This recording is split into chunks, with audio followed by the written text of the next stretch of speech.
Alright, here's 04 Honda Odyssey. I remove out of this opening these two bolts, go to the frame.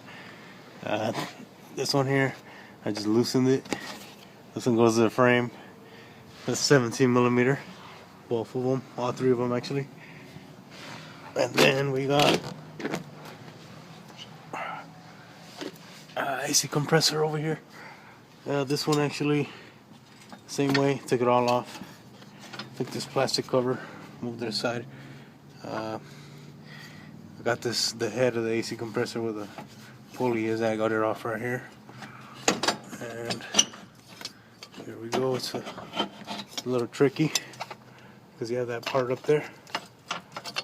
So I have to play with it a little more.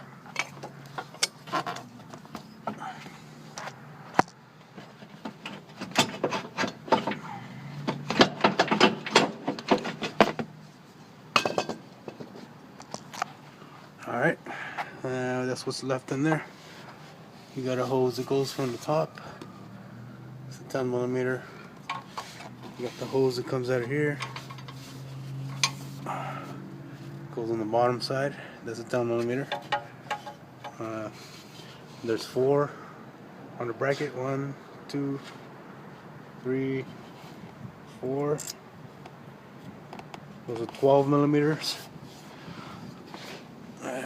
You see, once you loosen these up, you can loosen this one up more, and the frame will come down more, and you have more room in here.